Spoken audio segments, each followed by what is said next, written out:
يخليك، الله يبارك في حضرتك. انت اصغر على فكره مما بتبان في الشاشه.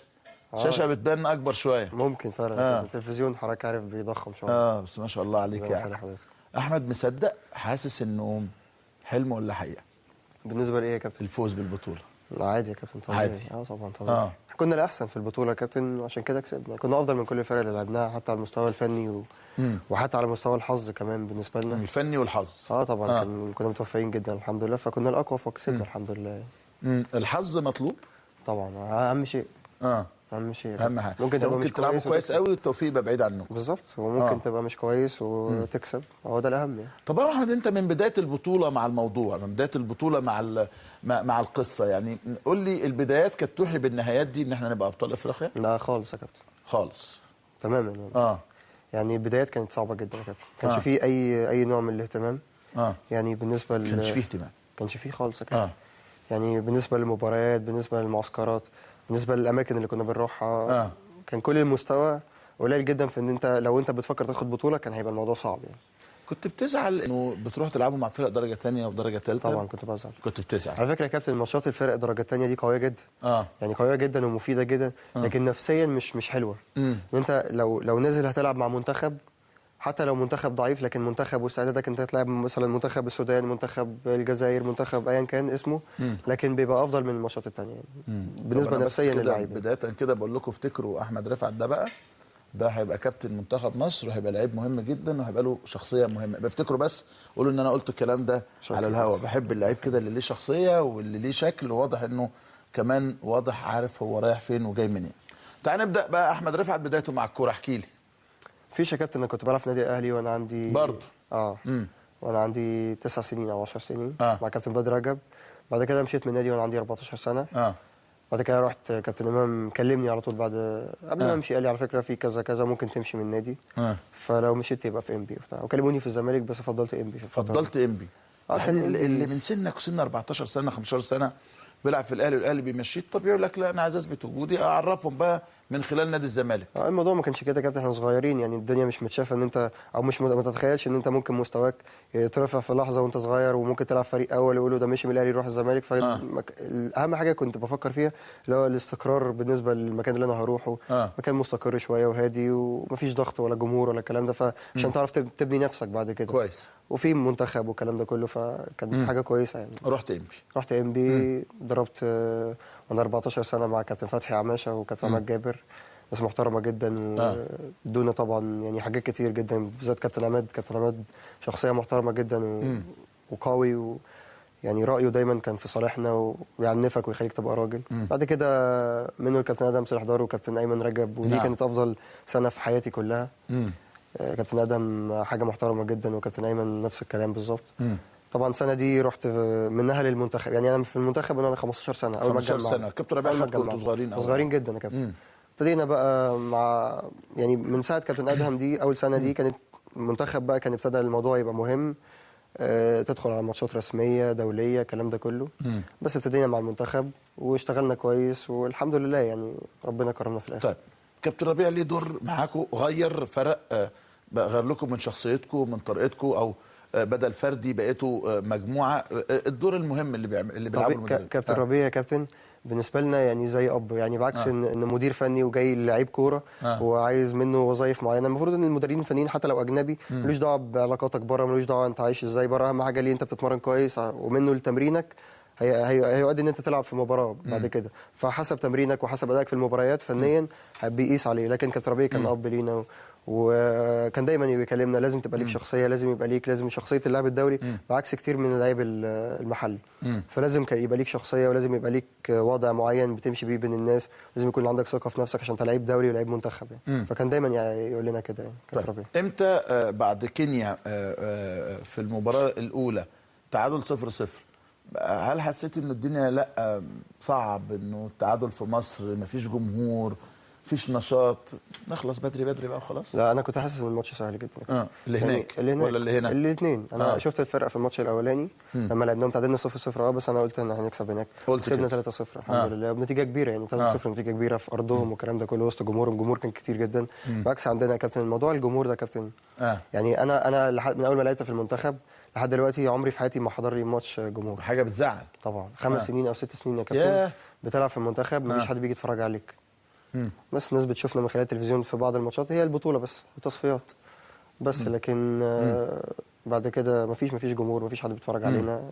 فكانت طبعا بالذات في الماتشات الرسميه يعني. هل جت البطوله دي عشان تعوضكم شويه انه يبقى في جمهور سواء في الجزائر او في اي حته، وانه الجمهور المصري كله بيتابعكم، بدات تحس بالقيمه دي يا احمد؟ طبعا يا كابتن. طبعا احنا بعد البطوله اهو الناس بتشوفنا والناس بتتكلم علينا، والناس بتقول لك اللعيبه دي ليها مستقبل وليها وضع وليها، فطبعا حسينا يعني اكيد. طيب هل شايف ده المنطقي الطبيعي؟ في لعيبه يقول لك ما كانوش مهتمين بينا قبل البطوله، لما خدنا البطوله في ناس بتفكر كده، ناس يقول لك لا ده الطبيعي، احنا ما كناش عملنا حاجه، لما بدانا نكسب الناس بتتكلم عليها طبيعي. لا يا كابتن ما ينفعش. انت منتخب مصر ومنتخبك دايما انت يعني احنا كنا يعني كل هدفنا يا كابتن ان احنا نحافظ على المكان اللي حطينا فيه المنتخب الاول. كويس. يعني المنتخب بتاعنا الكبير كان دايما بياخد بطولات، كان دايما في شكل مميز. فما ينفعش يا كابتن ان بلدك يعني الناس المسؤولين المفروض مش احنا الناس المسؤولين هم اللي بيتكلموا في حاجه زي كده، انه انت بلدك ليها وضع معين بين الدول والكلام ده كله. ما ينفعش ان انت يعني تعمل استعداد قليل عشان انت مستني حاجه كبيره بعد كده. لكن احنا باستعداد قليل جدا يا كابتن خدنا بطوله افريقيا يا كابتن. البعض بيقول لا انتوا لعبتوا في مالي، لعبتوا في المغرب، عملتوا معسكر في المغرب، ولعبتوا مع مالي، ولعبتوا مع نيجيريا، في ناس بتقول كده. ده قبل البطوله باسبوع.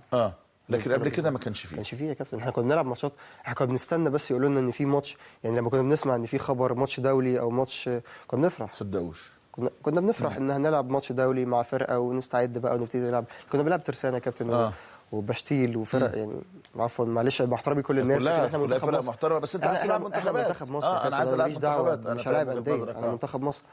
فبس فهو ما جيتوش مره قعدتوا مع الكابتن ربيع قلت له في اهمال، ناس مش مقدرانا؟ احنا ما كناش بنقول، كابتن ربيع كان بيقول لنا. كابتن ربيع كان بيقول لنا دايما احنا واحنا صغيرين واحنا قدكم، او احنا من زمان مش واحنا قدكم يعني.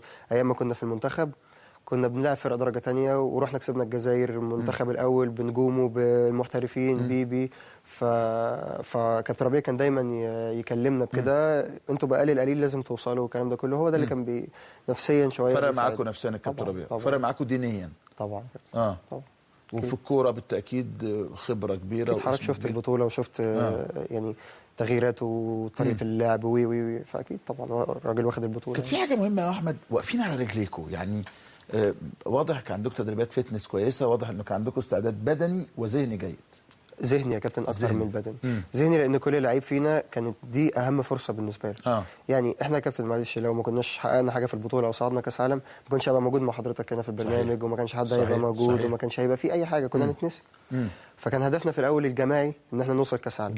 الجماعي كنتوا مع بعض. هدف الشخصيه بقى لكل لعيب فينا يا كابتن انه عايز عروض يحترف في اوروبا، عايز يعلي اسهمه في النادي بتاعه عشان بعد كده ينزل يلعب ويبقى موجود. فكل واحد كان ليه هدف جماعي اللي هو كاس العالم. معلش موضوع البطوله يا كابتن ما كناش متخيلينه او ما كانش ده هدفنا في الاول. بس انا والله يا كابتن في البدايه قلت ان البطوله سهله، يعني قلت ان احنا لو وصلنا كاس العالم. بس ده بعد غانا اكيد. بعد الفوز على غانا ولا من قبل غانا؟ من قبل غانا يا كابتن. انت قايل البطوله سهله؟ لا من قبل. انا قلت البطوله سهله في حاله وصولنا كاس العالم. يعني لو وصلنا كاس العالم يعني انت خلاص ما عندكش حاجه تخسرها. البطوله سهله مفيش مشكله. انا قلت لهم قلت للناس اللي كنت بقعد معاهم من زمايلي قلت لو كسبنا لو صعدنا كاس عالم البطوله بعد كده سهله. امتى تاكدت ان احنا صعدنا كاس عالم؟ بعد ماتش غانا الاولاني. بعد ماتش غانا قلت خلاص بقى الامر ده. بس كان في الجزائر، والجزائر الهوم تيم يعني. انا شفت يا كابتن فرقه الجزائر في بطوله شمال افريقيا وقلت لهم يعني انا قلت في الاول كانوا دايما يقعدوا يتكلموا معانا في المنتخب ان ماتش غانا ده اهم ماتش. ماتش غانا لو ما كسبناهوش مش هنوصل، ان ماتش غانا لو فانا طبيعي يا كابتن انت كنت ممكن تخسر في غانا. صحيح. احنا يا كابتن فرقتين يا كابتن فرقه قويه وفرقه قويه. الماتش انت الماتش رايح جاي. الماتش رايح جاي ممكن تخسر عادي، ممكن تلعب كويس بس تخسر. وانت مش ده هدفك، مش هدفك انت تلعب كويس، انت هدفك انت تكسب عشان توصل كاس العالم. لكن انت ممكن كنت تلعب كويس وتخسر. في مباراتين بعد كده سهلين. الجزائر وبنين سهلين. انا يا كابتن ده الطبيعي وده الصح. انك لازم تشوف الفرقه اللي قدامك وبتقيسها يعني بتديها وضعها المعين في وانت بتشوفها. لكن ما ينفعش تقول وسط جمهور اي مشكله الجمهور موجود، لازم اللعيب بيتعود انه يلعب في وسط الاجواء والكلام ده كله. فكان الموضوع سهل. انا كنت شايف ان بعد غانا الموضوع كان سهل. الاسماعيلي للاسف خرج من البطوله العربيه بخسارته بضربات الترجيح امام اتحاد العاصمه الجزائري. انا عايز استغل الوقت، احنا مدي لك الوقت، بس انت طالب حد معين يكون معانا على التليفون. كابتن معتز صبري يقدر يفرقتك في ام بي. مساء الخير يا كابتن معتز. مساء الخير يا كابتن شوبير، ازي حضرتك؟ ازيك انت؟ ازاي صحتك؟ الحمد لله تمام يا كابتن. نبارك لك لانك بالتاكيد يعني برضو واحد من الناس اللي ساعدوه وساهموه انه احمد يوصل للمستوى ده، وفي النهايه انه يبقى احد ابطال افريقيا واحد حاملي الكاس ده يعني. اكتر واحد ساعد والله يا كابتن. اكتر والله يا واحد. كابتن طب أحمد استنى من بس اللعيبة استنى المميزة جداً. استنى اكتر واحد. بالنسبه لي انا شخصيا اشمعنى؟ يعني في حياتي انا، لانه كابتن معتز من وانا صغير 14 سنه كان هو الاداري بتاعي في النادي، وكان زي مسؤول عني يا كابتن يعني. كل مكان بروح وهو يعني اخويا الكبير في كل حاجه فعلا. ما كانش ليا حد اكبر مني ان هو ان انا اتكلم معاه في انه انا عندي مشكله او عندي حاجه، فهو كان دايما على طول معايا، اي مشكله بيحلها لي، فكان ده على طول يعني شيء جميل انه هذا الوفاء وهذا الاحترام يعني يا كابتن معتز. والله طبعا يا كابتن احمد، بجد بجد من اللعيبه اللي هيبقى ليها مستقبل جامد جدا في مصر الفتره اللي جايه. هو يعني اتاخر شويه بسبب الاصابه اللي تعرض لها، بس الحمد لله ربنا كرمه، وان شاء الله دي تبقى اول طريقه للنجاح باذن الله. هو لعيب كويس جدا اخلاقيا وصاحب شخصيه قويه جدا في الملعب وخارج الملعب، وبجد يعني ربنا يكرمه. هو بس واضح انه ما بيهزرش كتير، واضح انه سيريس جد قوي. لا لا لا خالص يا كابتن. لا لا لا بيهرج كتير جدا ودمه خفيف جدا بره الملعب، بس هو يعني في الملعب سيريس ما عندوش هزار. في حاجه بيركز في الملعب خلاص، لكن بره الملعب بيهزر وبيضحك وبيروح وبيجي يعني. بجد شخصيه جميله جدا وربنا يكرمه. احب اقول له مبروك هو وبقيه زمايله بجد من انبي ومن بقيه الفرق يعني. الف الف مبروك على البطوله، بجد شرفونا في ظروف صعبه، لان صحيح. الفرقه بجد المنتخب ده بجد يعني اقل منتخب تقريبا اتعدلوا بجد يعني. الله يكون في عون كابتن ربيع بجد. كابتن ربيع بصراحه تعب معاهم جدا، بقاله بجد 4 سنين تقريبا، جرب كل لعيبه مصر حتى لعيبه مراكز الشباب، ما سابش حد والله لحد ما وقف على الناس دي بجد، وربنا كرمه بيهم الحمد لله. طبعا انت عارف يا كابتن لكل مجتهد نصيب يعني. اشكرك شكرا جزيلا كابتن معتز. مصر كلها جت المنتخب يا كابتن. مصر كلها والله. كان بيضايقك ده انه عدد اللعيبه كتير، ولا كان معروف يا احمد من البدايه انه في قوام باين للمنتخب؟ كان بيبسطني والله يا كابتن، بيبسطك الناس كلها بتيجي المنتخب. يعني بس هي المشكله كانت في ايه يا كابتن؟ انه وجود ناس كتير في المنتخب يا كابتن خلت الناس تطمع في ان هي تبقى يعني لعيبه. كنا بنسمع لعيبه بتتكلم علينا بره على الفيسبوك وعلى وعلى المواقع والكلام ده، انه انا لا لازم ابقى موجود عشان جه المنتخب بس مره او مرتين. هي دي المشكله اللي كانت بتضايقني، لكن يعني ان انا كنت بفرح انه في انه مدرب مصري وعايز يدي الفرصه لكل اللعيبه الموجودين. كل السن عايز لازم يجي المنتخب ولازم يبقى مبسوط معانا وفرحان ان هو جه المنتخب ويبقى ليه دور. كابتن ربيع كان مركز في دي، ان هو انه يخلي كل اللعيبه يبقى ليها دور في المنتخب ويبقوا موجودين معانا ويبقوا كلهم شاركوا معانا في المنتخب. هسألك سؤال يعني ارجو ان انت تحاول تجاوبنا عليه. ربيع كابتن منتخب وحاجه كبيره جدا في الكوره، وما دربش الا فرق كبيره بصرف النظر درجه اولى ولا درجه ثانيه مش مهم يعني. وانتوا شباب صغير خدكم من سن 15 سنه، انتوا اللي طلعتوا لكابتن ربيع ولا الكابتن ربيع اللي نزل؟ نزل لنا طبعا. نزل له طبعا. كان دايما يا كابتن يعني، كان دايما يقعد يقول لنا انتوا جيل صعب وتعبتوني وزهقتوني يعني، بس بهزار يعني. هو كان اب لينا والله يا كابتن. الموضوع ما كانش كوره والله خالص يا كابتن، ولا كان مدير فني ولاعيبه والكلام ده خالص. الموضوع كله كان ان هو ابونا وانه يعني ممكن تختلف معاه ويحصل حاجه بينك وبينه، لكن ما يقدرش يبعد عنك. وانت نفس الكلام، لو عندك اي حاجه لازم تكلمه، لان هو ده اكتر واحد ممكن يكون وافي ليك ويقول لك على الصح وتعمل ايه وما تعملش ايه. فكان اب لينا يعني بعكس طيب عشان الوقت بيجري، هل بالفعل عندك عروض جاده للاحتراف؟ والله يا كابتن انا سمعت يعني سمعت من النادي. انا اللي انا سمعته رسمي من النادي ده عكس اللي انا سمعته بره ومن الوكيل. في النادي عندك وكيل مصري ولا اجنبي؟ مصري كويس. اللي انا سمعته انه في ليفانت الاسباني ده عرض رسمي اعتقد في النادي ده اللي انا سمعته انه رسمي. لكن العروض الثانيه سمعت في كلام كتير جدا، لكن ما فيش حاجه. لكن الليفانت الاسباني بعد بالفعل النادي اللي اتقال لي كده، بس برضه مش متاكد، لكن ده اللي اتقال لي. طيب سؤالين معلش تانيين، قلت لك سؤالين زودتهم سؤال. في البطوله بالتاكيد في مرحله مطبات صعبه. مرحله المطبات الصعبه قوي بالنسبه لك كانت امتى؟ اول ماتش والماتش قبل النهائي نيجيريا. كلكم كنتوا خايفين من نيجيريا، هل عشان كانوا كسبوا؟ كنا خايفين. احنا كنا وحشين في ماتش نيجيريا، وحشين كلنا. لان خاصه الشوط الاولاني. الشوط الثاني ظبطت شويه طبعا. الاهداف يا كابتن وتوقيت الاهداف هو اللي فرق معانا. يعني بعكس الاهداف ده التوفيق او الحظ اللي انت قلت انه وتاكو هو ده اللي كنت بقول لحضرتك عليه. لكن الماتش الاولاني يا كابتن كان مهم جدا انت تكسبه. وانت عارف حضرتك احنا كسبنا في الدقيقه 86 مظبوط ضربه جزاء، فكنا ممكن نخرج متعادلين وكان الموضوع يبقى. طب ده سؤال تاني. في المباراه الثانيه النهائي جبت الجون بدري قوي، المباراه الاولانيه الجون متاخر، ايهما افضل بالنسبه لك، جون بدري ولا جون متاخر؟ جون بدري. انا كنت احب الجون متاخر على اساس المنافس مش هيقدر يعوض. يعني لما اجيب الجون في الدقيقه 87 88 هيبقى صعب، الوقت بيبقى صعب. لكن لما بتجيب جون بدري في السن الصغير ده يا كابتن مع معظم اللعيبه